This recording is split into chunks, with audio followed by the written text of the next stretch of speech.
I'll shoot it for you. Shoot the close-ups of the breakfast, like the milk going in, slow motion shots, dramatic spoon to the mouth. I feel like the chest, not enough to fill me. I ate it up too fast. I feel the milk going in. Boom, boom, boom, boom, boom, boom, boom. I never knew I could write a Tegan and Sarah parody about fucking cereal. I'm not familiar with Tegan and Sarah. They have a song called "Knife Going In," which I used for milk going in. Ah, gotcha. What's this episode going to be brought to you by? Island Farms. Milk does the body good. Oh, I'm gonna do a total throwback. I think they should just straight up rip off like the late 90s milk commercials and bring them back because I'm sick and fucking tired of this war on milk. I really like milk. I think it's bullshit that its name is being so sullied. I think people need to pay some respect to milk because without milk, we don't have ice cream, yogurt, or cheese. So if you're going to talk shit about milk and still enjoy those other products, go fuck yourself. You goddamn hypocrite. And people are like, oh, like, I don't, it's all about like them drinking it. It's not about them consuming it. It's like they don't like drinking it. But honestly, like milk, I like it after I eat pancakes because like it helps get all like the syrup and shit off the roof of my mouth. I think milk and a peanut butter and jam sandwich is a pretty sick combo. Milk and cereal. Yeah, exactly. Milk and granola. Milk and cookies. I called one of my buddies a godless barbarian because he eats cereal and then he like dumps out his unused milk. Whoa. You add more cereal to it. You don't dump it. What a waste. That was like the best part of... I don't eat cereal these days. I haven't eaten cereal in years. But that was the best part of... I think of the video with somebody with a magnet. And they're like, there's metal particles in your cereal. I'm like, Jesus Christ. Like, why is it so good? It's so terrible for you. But... yeah, that was the best part of cereal. You'd finish one bowl and you're like, that's why I put extra milk in there because you could dump more in. And it was, I don't know why it tasted so good that second time around. I never realized that my entire life. I fucking love hot cereal, man. Like I like oatmeal. I like cream of wheat and shit. We ate a lot of, we called it porridge. Yeah, it was porridge. It wasn't even like oatmeal. Yeah. It was like the cheap shit growing up because we were, mom was a single mother of 3 for a while, working full time at the ER. My dad was just straight up cheap, so. Well, we had Itchy Band noodles. To this day, I still can't eat Itchy Band noodles. That brand. Ugh. Nasty. I was getting a little too dependent on it for a bit, but I've scaled it back and I can still deal with it. But let me tell you about what's even better than Itchy Band. Like dry noodles, there's a shit Indomie mee goreng fried noodles, and it's the greatest packaged noodle ever. You say dry noodles though, or fried noodles? Well, you're not eating them dry, are you? Me and my buddies call them dry noodles because you don't eat them with any broth. Oh, and we call them fried. And the actual name of them, like they're supposed to be fried noodles. Like mee goreng is like an Indonesian dish. It's like fried noodles and onions and shit with whatever you would want to add. And man, I've gotten too deep down this rabbit hole. I gotta finish. So anyway, yeah, these things you find them at just about any Asian market. They're pretty popular. You can find them at 7-Eleven even. If I'm going noodles, I just go for those Mr. Noodles bowls. Oh, I'll eat those things like crazy. The fucking kimchi is my shit. Kimchi is good. Oh, man, now I want a noodle bowl. They're so bad for you. So much MSG in there. They say no MSG. I'm like, yeah, sure. Liars. Okay. Last time I bought a bowl of noodles, it's because I was at a convenience store, like, on my way to a party, and I was, like, looking something, like, I could actually eat, like, get full off of, because, like, I like to have something about, like, 1 or 2 in the morning if I know I'm going to be up till 5 or 6, you know? Mm-hmm. Like, well, they're light, too. Yeah. The noodles. But this is still our before intro rant. Yeah, Hold on. I was just pissed, man. I could taste how fucking salty they were. I just wasn't enjoying myself eating a fucking bowl of noodles. Bowl of salt. I like packaged shit because I can use half of everything. Mm-hmm. Like when I make mee goreng, I use half the seasoning oil. when I make, regular Ichiban, I use half the fucking soup base, but I also use half the water too. So, I would just use everything. Dump it all in there. oh, dude, Pre-packaged onions, dried spices. Yeah. Everything. Right now, I'm slow cooking a stew. Shit's going to be He's delicious. making good decisions. I just added more cornstarch to thicken it up a little more. We're going to have some stew after this. You're totally welcome to have some stew. Hell yeah. Yeah, man. I like cooking for people. It's kind of nice. Yeah. Dude. There's a couple times Bo was here. I'm like, you want some chili? He's like, fuck yeah. Want some beer here? Sure. Fucking right. It's really weird when you live by... It's really weird when you live by yourself and there's nobody you can force your food onto. Yeah. Well, like I cooked Thanksgiving dinner last year and I was working at that local pub. And on Thanksgiving, I brought over I knew the two girls that were working. I brought them over both a plate of Thanksgiving dinner, like turkey and stuffing and potatoes and cranberries and everything. Pumpkin pie for after. They're like, oh my God, thank you so much. I'm like, well, here. And then I invited a bunch of people over and the only person that showed up was my girlfriend's dad. The girl I was dating at the time, her dad showed up. I'm like, thanks for coming over, man. And I was doing sober October, but he brought over some blackberry wine, like some 2-year-old blackberry wine. I'm like, fuck. Okay, I can have a couple glasses. So that was the only thing I cheated that day. God. And then I ate the wrong gummy on October 23rd. I just wanted to eat a CBD gummy. I had just got a shipment of gummies too, primarily all CBDs, but there was one pack of THC ones. And I'm like, I haven't tried these ones yet, and I didn't see the big THC letters staring me in the face. I ate 20 milligrams of it, and like an hour later, I'm like sitting in the kitchen going God damn it, I feel really tired all of a sudden. I'm like, I wonder if there was trace amounts of THC in that CBD gummy. I look at the package. I'm like, fuck! Damn it! There's asterisk next to the 23rd in the month because I went 27 days and then it was Halloween. We went out and I was like, I'm drinking tonight. And I didn't even get super smashed, which was really surprising. Did a couple shots of Jameson and a bunch of beer. You know what I've noticed about the really big nights? Okay, with the exception being your birthday. I always get sloshed on my birthday. But New Year's, Halloween, Canada Day, that gets a little sloppy because that starts early. But okay, on New Year's and Halloween mainly, I really don't get that drunk, man. No? No. The only time I haven't had a really good piss up in a while. It's not by design or anything. It just doesn't happen. It's because the lines are too fucking long. That's what it is. Oh yeah, it's annoying as hell. It's hard to get service on those nights. That's why you don't end up so drunk. My birthday is always on a weekday in the middle of fucking December. Nobody's out. Let's go. No, I haven't had a good drunk, which is good. I just drink frequently. I just did a stretch of days of work, and I probably had a beer every day. And I was like, what am I doing? So I haven't had alcohol in a while now. Feels pretty good. I feel more clear-headed, but I still smoke a ton of weed. I drank on Friday. I went and watched some people kickbox. I had had a couple vodka sodas and a couple tequila down at 5th Street. At the event, didn't drink anything for a bit, but we went to a Chinese restaurant in between fights. We ate some egg rolls and we had a couple more drinks. And then when I went back to the event, there was a guy who had a fucking vitamin water bottle with spiced rum of all things. Just straight up spiced rum in there. Ooh, just straight? Yeah, and I took a couple sips while I was watching the fight, so I'm like, hey, it's not bad. And after that, I'm literally just talking about how much I drank. That's what this fucking podcast has become. We'll talk about the movie eventually. The first 15 minutes or 20 minutes sometimes is usually just us talking about random shit. But here's the thing. I keep track of them so I can think to myself, Ken, you had this many drinks because I'm trying to fucking not drink so much. Mm-hmm. It sucks. Oh, yeah, when you lose track, that's when you know you're fucked. Yeah. I'm usually... I usually drink pints. So where are we at? I wasn't even adding them up. You lost track. Oh, my God. You were fucked. This podcast is brought to you by Kendall Gets Stoned and doesn't know when to shut the fuck up. This podcast is also brought to you by marijuana.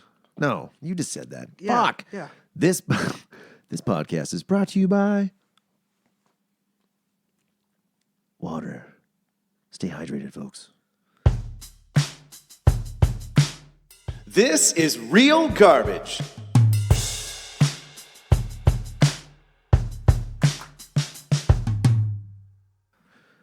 Well, I couldn't think of anything. Yours was good. You rolled right into it. Then I'm like, "It's also brought to you by weed too." Stupid. That's what happens when you steal people's ideas. That's what happens when you smoke too much weed. You said it yourself. It's honestly, that's been my number one problem comedy wise recently. Is like this exact thing happened to me on Tuesday at Logan's. Yeah, you get too high. It was really nice out, and like I was busting out the Hawaiian shirt for that night for some reason, and like I got stupid stoned on the way there, and I'm just walking like I don't even know why I felt so fucking good that evening. Because the weed. Yeah, basically. Well, the weed in the sun, man. It was a nice day. It was a really nice day. Yeah, okay, that's what it was. Yeah, it was I remember that. It was a beautiful day. I'm like, damn. I got absolutely fucked with vitamin D, I guess. That's what you get. Overdosed on VD. Oh, that vitamin D. Well, because I did that for a while. My first few months of doing stand-up, I didn't get high at all. I was like, I'm not going to get high. And then I was like, you know what? I feel I'll be fine if I just get stoned before. And I started using that as a joke. I'm like, I had to smoke a bunch of weed before I got up here because I'm a pretty high energy guy, and this kind of just whittles me down. Like, if not, I'd be like, I'm the kind of guy that looks across the street and sees a puppy and it's like, puppy, just starts screaming. I didn't really bring it back. It wasn't that funny. Yeah. But yeah, now I'm usually stoned all the time when I get up there. It seems to work because it does slow me down, and that was always my biggest hurdle. Even right now, I'm talking fast. It inhibits my delivery more. That's like the problem with it. It inhibits my delivery. Where like jokes that I normally I would get so fucking wound up when I first started doing stand up that like anxiety, like you get the nah. It was more like let's excitement. fucking go, let's fucking go, Yeah, let's fucking go. Like just like fucking psyched, like run through a brick wall, excited to do shit. That once I'd like walk out on stage and I'd fucking yell everything. And okay, the Corner Lounge in Nanaimo is a really, really small place. Is it? Yeah, it's like the length and a half of Really an apartment, basically. Does it get busy in there? Yeah, it gets a little crowded. I want to do a road trip up on there Thursday someday. Yeah, like they do. I think like the peak it can hold is like 30 to 35 people. That's perfect size. I know. If that's full, that's perfect size. And you get 5 minutes up there, which is nice. I actually got 7 a couple times because we actually didn't fill all the spots. It happens. Yeah. Like that's what happens at Dylan sometimes. I've had like 8-minute sets, 9-minute sets. I just rambled. Oh God, I haven't come anywhere close to that because like I've always been shooting for 5 and under because that's what I've been doing out here. That's why you got to come to Dylan's, man. Because Oh, when you're given like an almost unlimited amount of time, you settle right in. At least I do. Like I'll pull up the stool and sit down. I've done a few sets at Dylan's sitting down. To act out while I'm sitting down, everything. And I don't know. I just feel so relaxed. I can just sit there and just like, what else can we talk about? Right now, the longest set I've ever had was 11 minutes. That's pretty good. That was in fucking Prince Rupert because we had like 6 comics and like we had like game intervals, like like some dating game type shit. Can't remember the dating game was the questions. Yeah, it was something like that. Like where'd you Bachelor number 1. Where'd you? Newlywed Game. It's a lot like the Newlywed Game. Like my parents got dragged into that shit. They're like, "Where'd you guys meet?" And my dad was like, "I was living in this chick's basement. We started banging, or whatever it was." Been married ever since. Happily ever after. Like literally, he was renting out her basement, and then they started banging. You ever see Daniel Slo's stand-up comedy? No. Oh, dude. He's I'll make a fucking blood oath that I'll watch that shit tonight. do it. He's from Britain. I want to say Britain, like somewhere in England. Yeah. And he's hilarious. Like he was on Netflix for a while. I'm not sure if it is now. But he talks about relationships and how his stand-up specials have busted up relationships because he talks about loving 100% of the other person. And like, oh yeah, you met your soulmate 2 miles down the road from where you grew up. Yeah, that makes fucking sense. Just shit like that. Oh, dude. It's good. Don't get me started on that loving 100% of a person bullshit. It's true though. Because I've tried to make some concessions over the last little bit, and dude, it just doesn't work. No, I'm 36 and single, and there's a reason because I won't settle. Someone's like, well, you gotta like give up some things. I'm like, no, I don't. There's 7.7 billion people in this world. Okay, there's some things I give up. Like, listen, man, I'm new to this shit. I don't mean like give up stuff of my own. Like I want like there's things I want in that partner.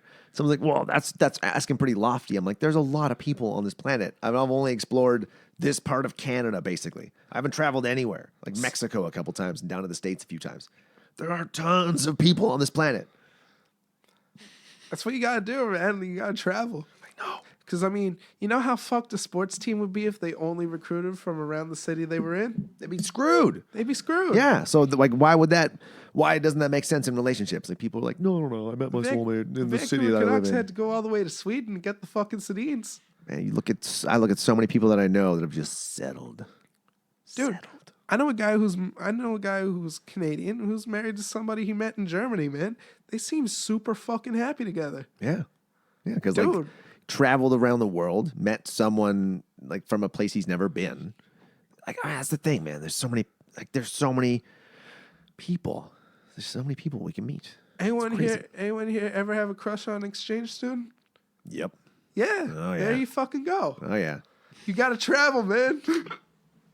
I watched this video last night. It was titled "You Shouldn't Even Be Alive," and it talks about all the events that have happened before, like you being born, right? Yeah. And it's like the chances of you being born are like 1 in 400 quadrillion or something, because like the lineage, like every moment that happened that had to happen leading up to your parents meeting to happen. It's like, it's a mind fuck. It's so crazy. Dude. I'm like, holy shit, it makes sense though. Like the one planet in the entire solar system of however many solar systems, the only planet that we know that has life. You happen to be born at this time. You know, like why? Like, what are you here for? Like, that's why life is so crazy. Dude, that is the exact shit that I'm so glad that we were only smoking weed and not doing acid, because as soon as he said one in 400 quadrillion, literally, if somebody said that to me while I was doing acid, the fucking walls would just melt. And I'd be like, fuck! Just entering hyperspace. You get flung off into the distance, and your only thought is, how the fuck am I alive? It's wild. This lasts for about 4 hours until people wake you up from rolling around on the carpet. Acid's so much fun. God. And mushrooms. Acid is so fucking intense. Mm-hmm. And it lasts forever. Last time I did it was like 10 hours. 10 or closer to 12 hours. Yeah, it was a bit much. It's fun though. I've hit, like, I'll do like little bits of mushrooms. Well, I think that microdosing acid is the best. Just doing like a 16th of a tab or like a quarter of a tab. Just doing that. Boom. Perfect. Just get a nice euphoric feeling. Nothing crazy visual wise. It's just perfect. I've never gotten into microdosing. It's interesting. It works. I've helped some people like microdose mushrooms this year so far. They're like, oh, I like it. It's cool. I'm like, sweet. Keep doing it. Definitely a mood enhancer. And for me, it's always been like a psychological reset, psychedelics. Yeah. I've heard that theory thrown around a lot. Last time I did mushrooms, I megadosed mushrooms. Oh, yeah. I'm not a microdose type. I just got like heavy into a fucking quarter of them. And I went and grabbed a Bluetooth speaker. I stared at the stars for like 4 fucking hours. I like almost fucking fell over because I was so goddamn stoned trying to walk around. I talked about like new beginnings and all. I talked about new beginnings and all this other weird shit with my buddy at the beach. Sorry, I got a little relaxed there. Yeah, well, I can hear you, and it was like, bring it back. Little audio. Get back over here. But, Get over here. God damn. Psychedelic drugs are a lot of fun, especially when you're younger and like. When was the first time you did mushrooms? God, I was 17, however the fuck old I was in 2014. 5 years ago? It'd be 5 years ago? You'd be 21? 16. Holy You turned shit. 22 this year? I'm turning 22 in December, yeah. Oh, yeah, because you could have been 16 or 17. Yeah. The year you turned 17. When I was 17. I drank had some a very good beer. I drank some very good beer I purchased with a fake ID. My name was Brian McGee. I stayed up listening to Queen when I was 17. There we go. Nice. There we go. Well done. I think you were going Sinatra there. I'm like, nope. Nope. We're going Homer Simpson. Yeah, I was 17 too. My buddy gave me an eighth. It was like one big. No, he had one big cap. It was like one big flat cap. He's like, "That's an eighth right there." And he gave me an eighth, and he's like, "Eat it all."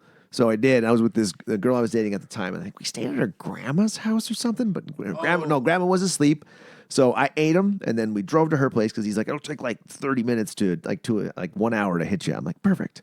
So we get there, and then we're sitting on the couch, and all of a sudden, when they started coming on, I was just like, I can't handle this. Like, eyes closed. She's sitting next to me talking. I'm like, get out of here. Just leave me alone. Leave me alone. Just leave me alone. Eventually, she left, and I kept my eyes closed for a solid 5 minutes. And finally, when I opened them, I was like, the walls are breathing with me, and the lamp in front of me is hula dancing. I'm like, this is so cool. It was so sweet. I just like walked around the living room like, man, I was there for like 4 or 5 hours. So I like trying to light a cigarette. I had no lighter. I'm like, I want to go outside and smoke. I'm trying to light it on the stove.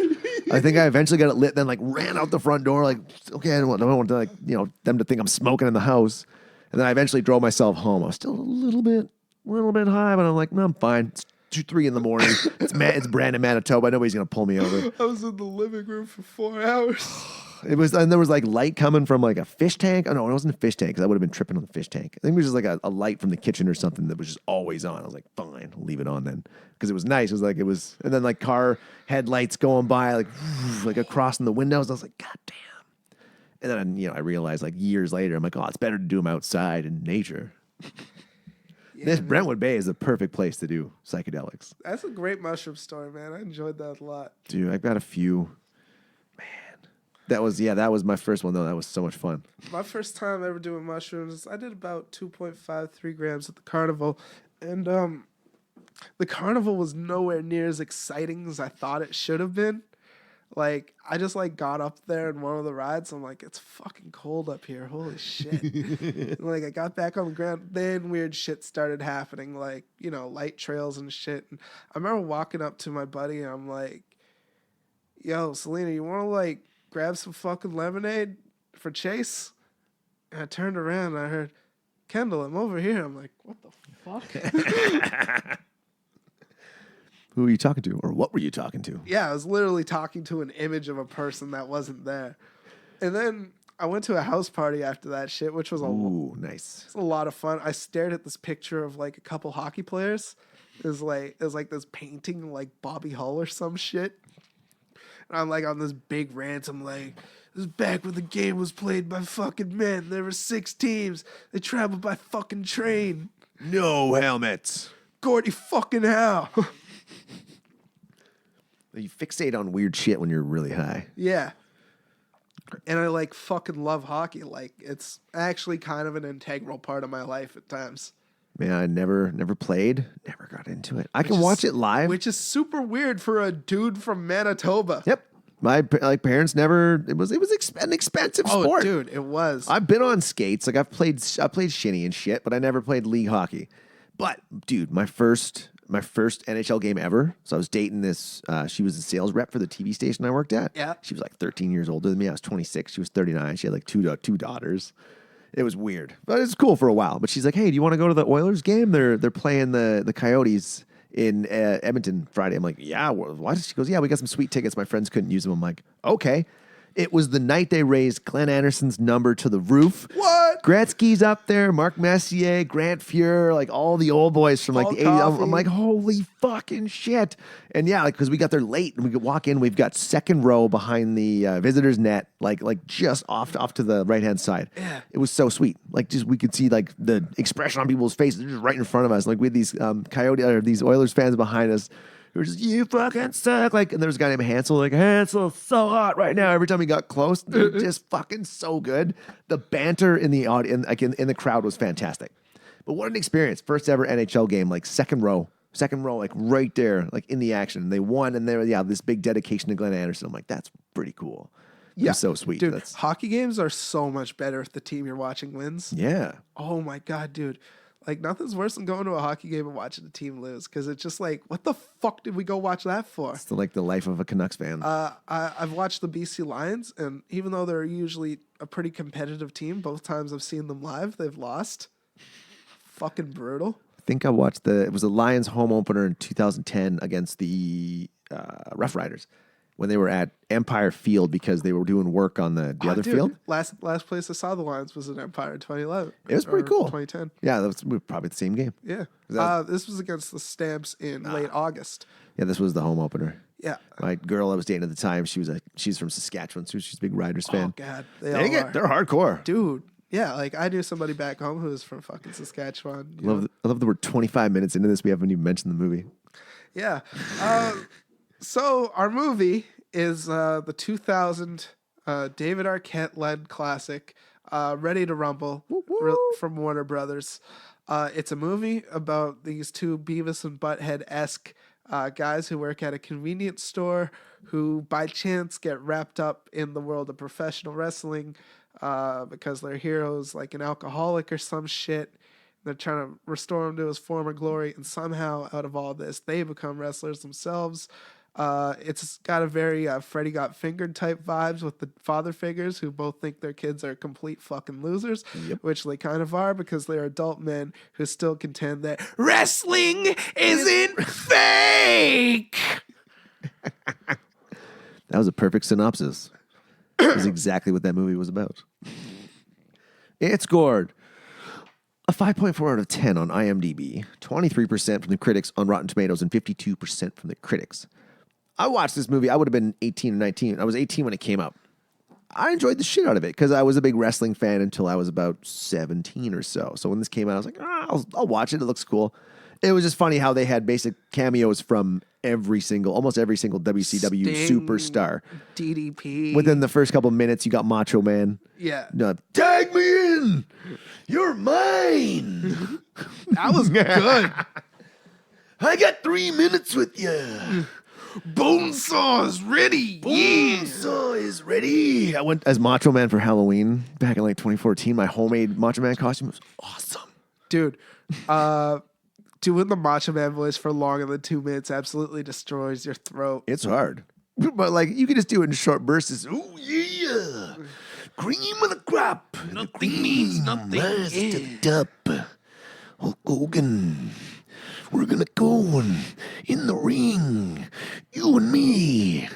For the heavyweight title.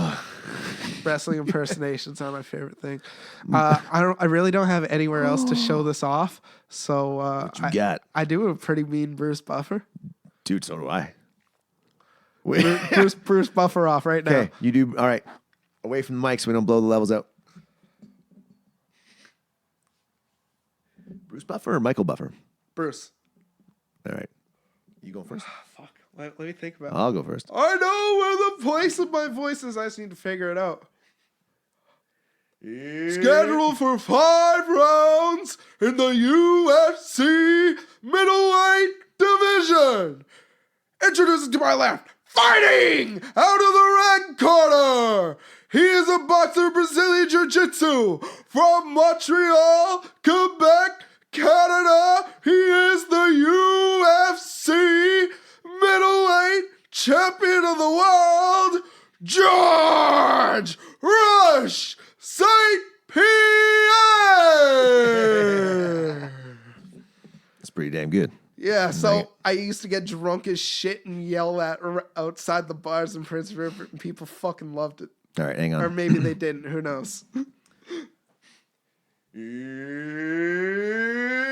It's time! Yeah, that's pretty 3 good. rounds of the UFC light heavyweight division. Introducing first, fighting out of the blue corner. He holds a professional record of 21 wins with 1 loss. He weighs in at 215.1 pounds. He is the reigning, defending light heavyweight champion of the world, John Boone Jones.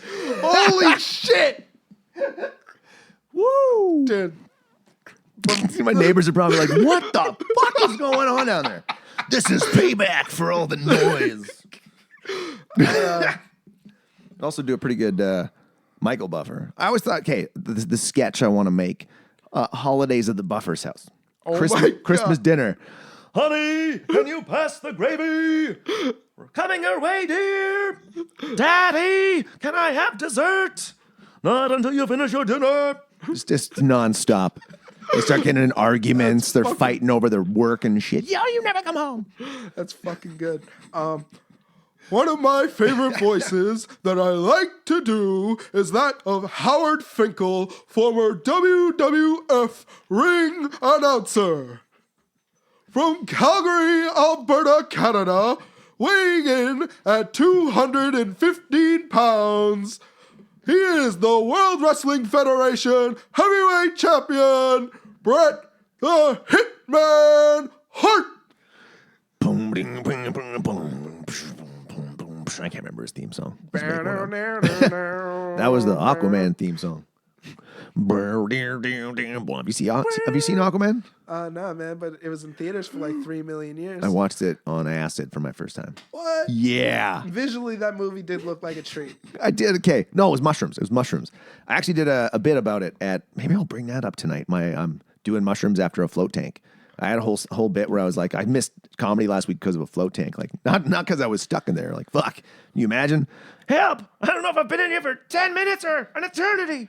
No, it was actually quite relaxing. I'm like, I just in a zenned out state. I don't want to be around people. So I went home and do what you do when you're in that kind of mind state. I ate a bunch of mushrooms. And I ended up making chili all day. Like, I slow cooked chili. And I'm like, Dude, cooking on mushrooms is something else. well, stirring the chili after it sat there for 10 hours. I'm like, like an hour and a half into my trip, I realized, I'm like, God, I'm hungry right now. Then I sniff the air and go, oh my God, I've been slow cooking chili all day. Ah! So I went into the kitchen. I started stirring this pot of lava. It's too scary. And I said I had to take a sip before I left. And I had swapped out, I had to use habaneros instead of red Thai chili. So I do this whole thing where I'm like, rewind 12 hours to the grocery store. There I am. No red Thai chilies. Just look over a little bit. Ooh, habaneros. Got to be the same, right? No, they're not. So it's so spicy that I passed out. Well, that's what I say. And then I'm like, yeah, and I also watched Aquaman. I'm like, God, if I didn't want to fuck Jason Momoa before, I fucking do now. Permission to come aboard? Get on up here, buddy. Fuck, Great movie. I realized how hilarious that comment has come from me when I said that Aquaman visually looked like a treat. I was talking about like some of the shots. Jason Momoa, yeah, but This is what a fucking great movie, though. Okay, all right. Just get into this. it's probably the most successful DC movie in fucking ages. It was awesome. Since then, I watched, actually, Wonder Woman was epic.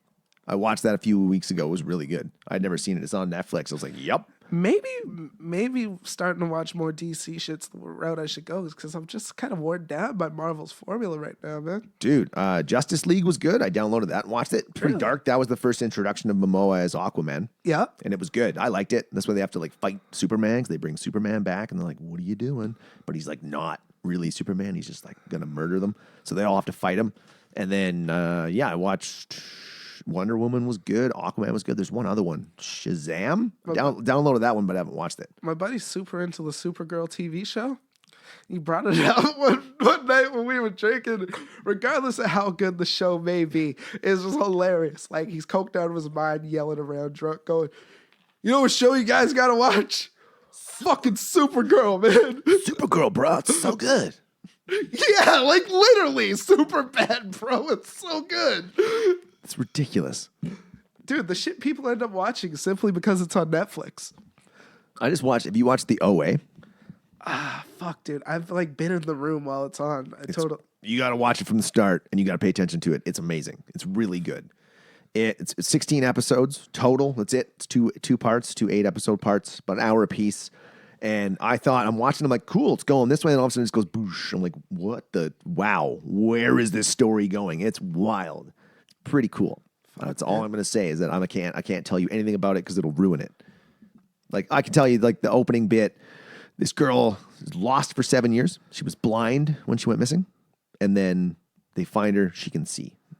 That's how it starts. That's like the first 10 minutes of the episode. And I'm like, wow, it's crazy.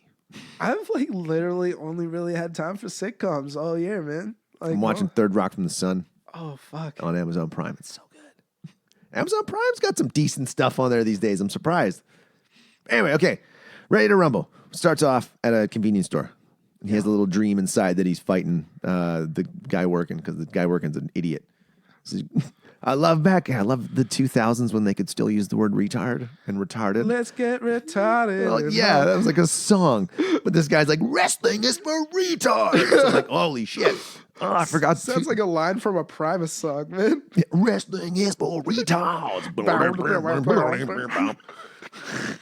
It's a little wrestling match. Like the cop dad's a douche.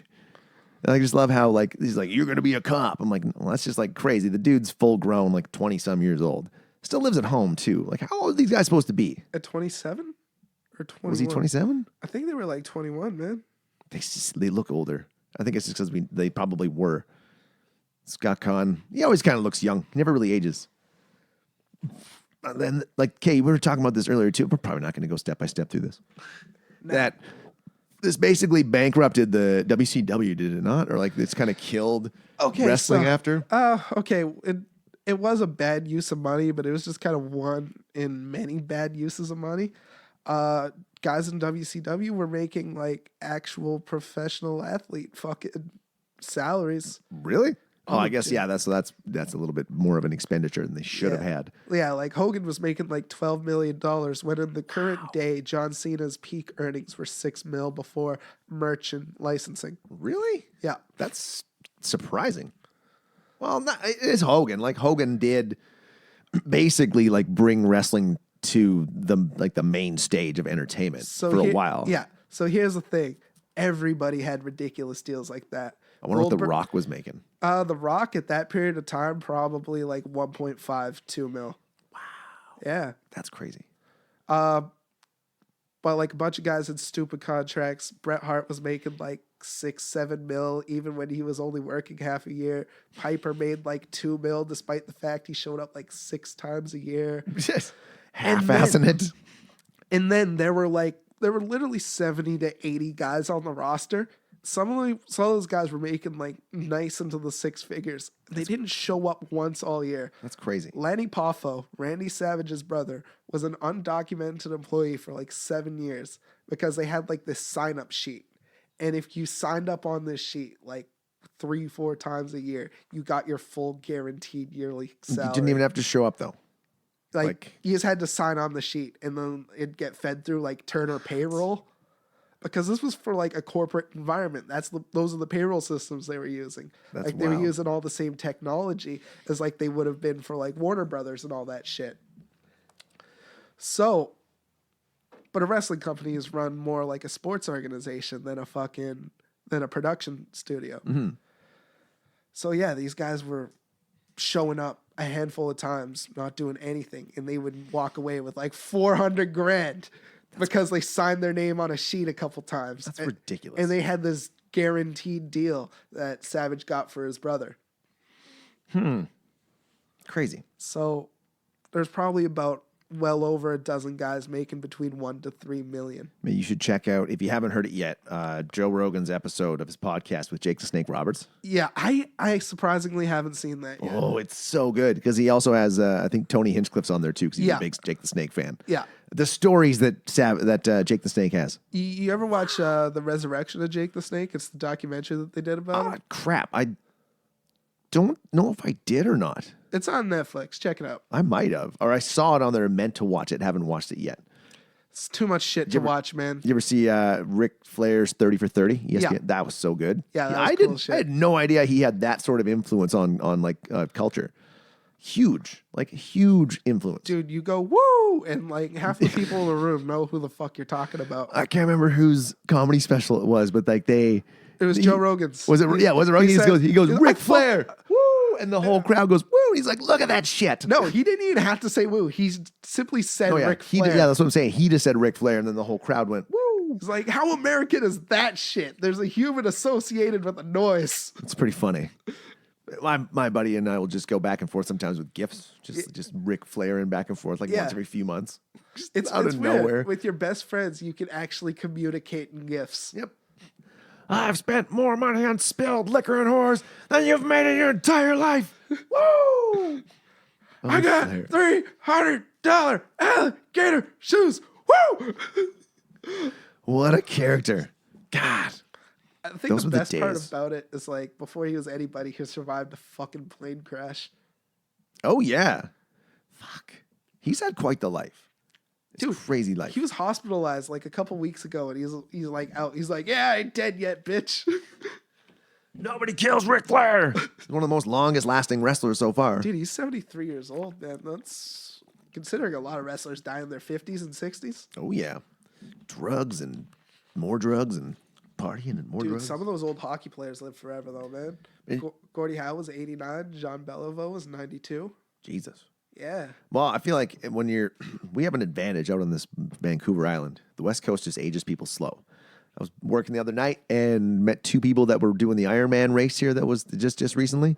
And the one guy was 61, did not look 61. I thought he was like maybe 50. He's like, I'm 61. The other guy's like, oh, he's 61 too. I'm looking at them both like, fuck right off. Dude, weed and weather will keep you young forever. Yeah. Well, I feel like That's not a fucking idiot. That's just something that flew out of my mouth. I like that. It works. You should trademark that. Weed and weather keep you young forever. Put that on a t-shirt. Bam. Get Sell my it. dad tomorrow. He's 67. He doesn't look that shit, man. Well, when I first moved here 9 years ago, I met this couple in a bar, and they're like, "Oh yeah, our youngest just went to college or something." I'm like, "What?" Or just graduated, and I'm like, "What?" She goes, "Oh, she's 19." I'm like, "That's your youngest? Fuck off!" And they're like, the wife just kind of gives me this sly smile, and I go, "How old are you two?" And they're like, she goes, "Oh, I love this game," because they look like I had her pegged for 34, maybe, and him like 39. I go, okay. I look at him. I go, well, fuck, if your youngest daughter's 19, I'm like, 48. Yeah, if I said like 48, 49, he goes, I'm 56. I'm like, what? And then I look at her and I go, I had you pegged for about 32. She goes, I'm like 44 or 45 or something. I'm like, what? Or maybe older than that, like 47. Because they had like 7 kids. Like, Jesus Christ. They showed me a photo, like a whole family photo. I was like, wow. Like this 19-year-old all the way up to like 26 or whatever, 27. It's just pumping the kids out. Just one after the other. God, what a fucking horse. I said, what a horse. Oh, I thought you said there's a horse because it's Brentwood Bay. People ride their horses down the street. It's crazy. Just be sitting in the bar and I'm like, am I on drugs right now? Like, the horse drives by. I'm like, well, a horse drives by in his car. Somebody rides a horse by. I'm like, oh yeah, that's Brentwood. There's horse farms around here. It's funny. It's fucking tight. The carriages from downtown, they like keep them out here. Dude, you ever have to go to school with like horse girls? Oh yeah, dude. I grew up in Manitoba. I lived with horse girls. Oh man, They're a different breed. they're a weird bunch. They're different. You see, like I've met a couple out I here. shouldn't talk shit. I was a wrestling fan. Yeah. Well, anyway, 42 minutes in, we haven't talked about this movie. Well, we got the gist of it. Yeah. Honestly, if I want to get into a little bit of analysis about the movie, I'm not like, okay, so I'm not a fan, really. Like, Really? dude. It made me. Something about that movie is super painful to watch. It's not self-aware enough. Like, I use Freddy Got Fingered as an example of how the Daddy, father would you came. like some sausage? I'm the backwards man, the backwards man. I'm the backwards man, the backwards man. I Where's go back as fast as you can. Where's your LeBaron, Freddy? I don't see your LeBaron. I have my LeBaron. Where's your LeBaron, Freddy? Freddy, where's your LeBaron? Yeah, like it isn't self-aware like that movie is. It's like somebody wrote this like, yeah, this is gonna be the shit. It's gonna fucking tear up the box office, and then it came out, and people were like, wow, this Over the top. this Like, this makes ridiculously over the comedy top. look bad, and it makes wrestling look bad. Way to go, guys! The only cool thing about this movie that I like, the one thing I was like, oh, this is kind of cool, was that they had all the wrestlers in there. So like, Yeah. I watched it, like I said, when I was 18, and I'm like, this is so cool. Like I've seen all these wrestlers on TV. But yeah, none of them were really believable. Nobody's acting was believable. It just seemed like people reading lines. Joe Pontigliato's in it. He's all right. I always just remember him. I just associate him with The Matrix. Ignorance is bliss. Fucking Cypher. I Two-time associate dick. with The Sopranos, man. See, I never. You never watched it, Well, we were talking about it. I got a couple episodes in and was like, this is a big time Dude, he commitment. shows This is up- 60 hours. dude. He shows up in season 3. Steve Buscemi appears on the show for a while. Dude, Frank Vincent shows up for the last couple seasons, and he's amazing. Did you ever watch Boardwalk Empire? I used to watch it with my dad a bit. Great movie. Great show. Great series.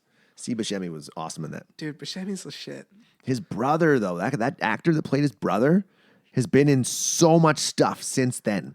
Like, that guy is working. He's in everything. Like, he was in Kong Skull Island. He had a part in there. Like big movies, too. Yeah. Big movies, TV series, everything. It's just like, yeah, I got the perfect guy for it. Perfect guy for it. Here he is. Here he is. Here he is. I think we should start a Steve Buscemi appreciation podcast. I appreciate Buscemi. Fargo, man. Fargo. He was great in The Island. Oh yeah. What else? He's been in like Armageddon. We got a great view up here. Oh, Buscemi. Somebody was talking some shit and described Steve Buscemi as a human cigarette. A human cigarette. Wow. That's harsh. I don't see it. Doesn't look like, I don't know. How do you break that down? Pale skin, sunken eyes. How weirdly pink he gets sometimes around his eyes and mouth. Yeah, he's a weird looking dude. His gaunt figure. I love that he's turned that into a massive career, though. Yeah. It has. Like, it's so sweet. Love Steve Buscemi with all my heart. Sometimes I wish I was ugly so I could just be. No, can't do it. I just shave the mustache. I can just look worse with the mustache. It helps. Oh, dude, the mustache is the shit. Mustache jokes are good. Dude, things are going to come back around, and we're going to live in a mustache world again. The 20s. Dude. 20s are starting next year. Dude, see? we're going to live in a mustache world. What was the defining facial hairstyle of the 2000s? I wanted that in the 20s or 2000s? Yeah. The chin strap beard. My buddy Greg had a chin strap beard the whole time I knew him. It came down like this, had a little bit extra here. Chin strap, no, never really had a mustache to go with it. Just a chin strap beard. He owned that look for like 12 years, man. Dude, his soul patches were fucked. So, yeah, there were a few guys with just soul patches, which were just weird. Because I'll have it with, I'm going to grow this one with my mustache, but I'm not going to do I'd never do just a soul patch. It's weird looking. Just looks like, just get that off your face. Just shave it off. Get rid of that. Then it was beards going into, I want to say clean shaven in like the in the 10s, the start of the 10s. And then it's been beards for like years. Beards have been like the last 5-6 years. Yeah. Big on beards. Goes, I love a beard. I'm a manly man with a beard. But now I'm like I can't grow a good beard. It took me 10 months once of no shaving. I was longboarding by this dude on the bridge, and he's like, "Oh, it'd be a nice beard like that guy." I was like, "What'd you say?" And he's like, "What?" I said, "What'd you just say?" He's like, "You have a nice beard." I'm like, "Thanks, man. It's taking me a long time. 10 months. It's a lot of dedication. Can't do it again." So that's why I just said, "Fuck it. Just a mustache." Mustache Dude, works. I'm like 5'8". I'd look fucking weird with a beard, man. You should try. Oh god. Just let it grow. I had to do that because it grows in patchy here. I just had to let it grow. Oh my god, dude! I don't want to have to subject myself to that. If I'm gonna try and grow a shitty beard, I'm gonna go someplace where nobody's gonna see me for the entire time I'm doing it. Just use it for comedy, man. My Just use it for comedy. We'll get up there and go like, "Oh, it's been 3 months now. This is it. That's all I got." That's kind of what I did at one point. I was like, "I'm trying to grow a beard for 8 weeks now. This is it. This is all I got." It was just like stubble. Like, I can't do it. I envy guys with beards, and that's how I go into that whole not wanting kids bit about like I just complimented him on his beard and walked away. I added to that the minute I was like, because I'm like, "You're letting the sadness of the swamp get you, Artax. You have to try for me." And it's like, then the horse just gives up, and I'm like, that's what the dad looked like, and I just couldn't do it. So I said, just compliment him on his beard and walked on by. "You ain't dragging me into the fucking swamp, you horse." You guys have been fantastic. Thank you. But it's almost 20 to 6. If we're gonna make Dylan's, we need to wrap this because we still got to eat stew. yeah. So Ready to Rumble was fun, but it was stupid. God It's damn, over was the it top. stupid. Ridiculous movie. But watch it anyway if you feel like it. Dude, the two most cringeworthy scenes involve Running with the Devil is one of the Oh, songs. the nuns. Yeah. The nuns. And when fucking Buddy Guy's going ham to Britney Spears on the Discman. Yeah, that's ridiculous. Oh my god. It's like, just don't. Why? Dude, I felt my fucking intestines like retract like one of those tubes they have dogs run through at the Westminster Dog Show. Yeah, like, dude, I felt my fucking spleen. It's like somebody cut it like a mango, like scored that shit. I did appreciate the fight scenes because like the stuntmen were getting slammed, dude. Like there was the wrestlers and there was like the other like I don't know if they had stuntmen or not. Like those wrestlers were getting beat to shit though. Like the cage match, the slaps looked hard, the slams looked painful, and I'm wondering there had to be a stuntman for Oliver Platt. Yeah. He didn't do that. So Yeah. that guy's stuntman was getting beat to shit. And the cage match and stuff, like the distance falling on the fence and stuff, they can't feel good. I've always wanted to try, like, Shane's doing the whole fucking story high thing. I voted for him. I voted for him every day. I hope that he wins. I want to see that. God, I feel like a piece of shit. You didn't vote, did you? There was somebody else was supposed to vote for, and I You can voted. vote on multiple ones. I voted, but I didn't do the greatest job. And yeah, I know you can vote on multiple ones. I kicked one for Shane's as well. Nice. I think I did like 4. Got 4 on there.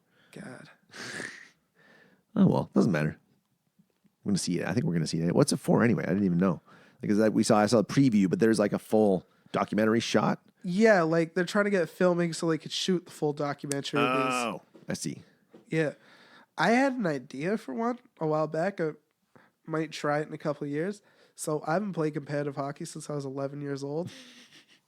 And I wasn't that skilled a guy. So I'm going to train my body so I could join my hometown's fucking senior men's team as an enforcer. Do it. A 5'9", 220-pound fucking dude. Well, I'll be 220 pounds after I lose and refine this shit. So I'll be 5'9", 220 pounds with limited actual hockey skill, just trying to start as many fights as I can in the Central Interior Hockey League. I'd watch it. You'd have to see me go through the day-to-day struggle of my hands hurting like shit from punching people's helmets by accident. Might hurt some climbing. This one. Ooh. Yeah, it's been bubbled up like that for like a week.